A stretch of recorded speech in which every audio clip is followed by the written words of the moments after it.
Assalamualaikum warahmatullahi wabarakatuh. Perkenalkan, nama saya Wandi Sucipto.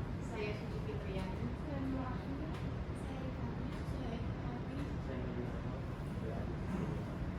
Saya mahasiswa dari Universitas Swadaya Gunung Jati, Fakultas Ekonomi dan Bisnis, Prodi Manajemen, dosen pengampu Ibu Ana Susana SEMM. Izinkan kami melakukan observasi tugas wawancara untuk memenuhi tugas mata kuliah UMKM dan koperasi. Ya, pertama saya ingin menanyakan, boleh menceritakan singkat sejarah dan alasan pendirian koperasi tersebut? Assalamualaikum warahmatullahi wabarakatuh. Nama saya Sigit Herlambang. Saya di sini sebagai supervisor di Kopkar Manunggal Perkasa. Saya di sini mulai bekerja pada tahun 2010 sampai dengan saat ini. Dan saya coba menjelaskan sedikit tentang sejarah Kopkar Manunggal Perkasa yang saya tahu. Kopkar Manunggal Perkasa ini sendiri berdiri pada tahun 1984 dan berbadan hukum pada tahun 1996 dengan badan hukum yang sudah dijelaskan tadi, nomor badan hukumnya pun ada. Dan pada saat 96 pun kita pada saat berdiri itu namanya Koperasi Tridaya Manunggal, dan seiring berjalannya waktu itu menjadi Kopkar Manunggal Perkasa dengan satu unit usaha, hanya toko saja, toko kelontong ya. Dan seiring berjalannya waktu itu kita menambah beberapa unit usaha kayak pengepakan semen, kemudian paper bag ya, pencetakan kantong. Terus kemudian sekarang ada unit usaha banyu panas, kemudian simpan pinjam, toko kelontong, toko material, dan kita punya PT. Jadi koperasi itu punya 2 PT yang menangani outsourcing atau ketenaga kerjaan yang menyalurkan ke PT Indosemen Tunggal Prakarsa. Jumlah anggota awal berdiri itu kurang lebih 100 orang ya, 100 orang. Dan seiring berjalannya waktu itu kita pernah nyampe paling banyak itu 700 anggota ya, 700 anggota. Dan sampai dengan saat ini, sampai dengan sekarang itu kurang lebih 480 atau 470, karena kita yang pensiun itu tidak diganti Mas. Jadi yang anggota pensiun itu tidak diganti, jadi digantinya oleh karyawan outsourcing. Jadi memang sampai dengan saat ini anggotanya memang menurun. Dari yang awal memang yang paling banyak itu, paling tertinggi itu sekitar 700 orang. Mata pencarian memang anggota di sini karena kan kita bentuknya koperasi karyawan Mas, Kopkar Manunggal Perkasa, dari nama aja koperasi karyawan. Jadi memang kita di sini sebagian besar ya karyawan Indosemen, seperti itu. Syarat menjadi anggota aktif yang pertama itu harus membayar simpanan pokok, simpanan wajib, sama ada satu lagi saya lupa, modal penyetaraan. Jadi modal penyetaraannya ketika anggota masuk itu harus bayar 1,5 juta. Itu hanya 1 kali modal penyetaraan, tapi bisa diangsur 3 kali. Jadi bayarnya hanya 1 kali tapi bisa diangsur gitu, maksudnya nominalnya 1,5 juta tapi bisa diangsur 3 kali, yaitu modal penyetaraan. Yang kedua ada simpanan pokok. Simpanan pokok itu 70.000 sekali, dan simpanan wajib itu 100.000 per bulan.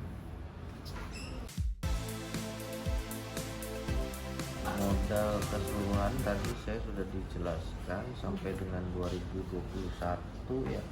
Modalnya itu modal sendiri ya, berarti ekuitas itu kurang lebih sekitar 13 miliar kurang lebih. Aset-aset yang dimiliki koperasi itu ada kendaraan dinas, terus ada bangunan, ada tanah, yang macam-macam. Kalau nominal dari Aktiva itu sendiri sampai dengan 2021 itu kita sejumlah 105 M.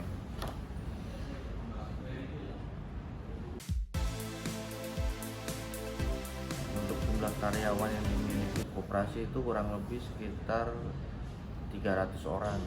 300 orang. Jadi per unitnya itu, jadi kita di sini tuh istilahnya ada karyawan induk ya. Karyawan induk itu kita di sini sebenarnya hanya 21 orang. Karyawan induk yang mengelola di sini. Nah, sisanya itu di lapangan, Mas. Sisanya di lapangan. Jadi yang di induknya itu hanya 21 orang yang mengurus administrasi. Sisanya di lapangan. Persentase pembagian SAU, persentasenya kita ada di sini ya Mas ya. Pembagian SAU itu sesuai dengan yang ada di ADART. Jadi kita pembagian SAU itu sudah diatur di ADART. Pembagian SAU itu sesuai dengan ADART ya, khususnya di ART bab 9 pasal 47 tentang pembagian SAU. Itu 27% itu untuk cadangan, 50% untuk anggota, 11% untuk dana kesejahteraan, 4% untuk dana pendidikan, 4% untuk dana sosial, 4% untuk dana purna bakti. Nah, jadi yang 50% itu untuk anggota memang yang sebagian besar kita bagikan kembali ke anggota.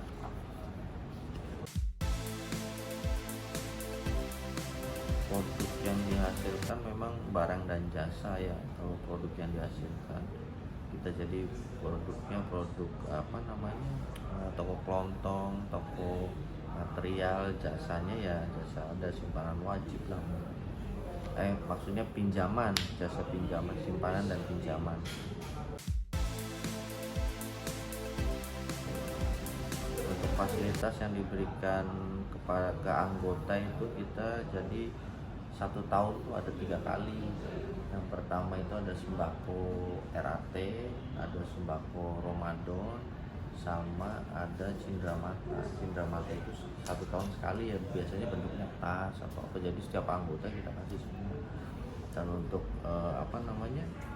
untuk sembako itu nilainya biasanya 350.000 per orang. Jadi nanti dibikin dus nanti, jadi kita biasanya mesennya dari Bandung, jadi 1 anggota dikasih 1.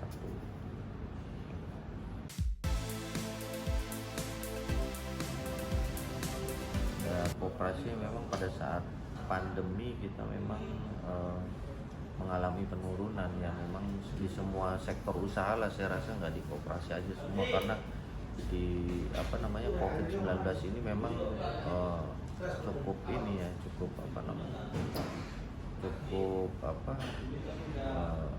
berpengaruh ke bidang-bidang usaha, terutama ya kita koperasi pasti banyak berpengaruh.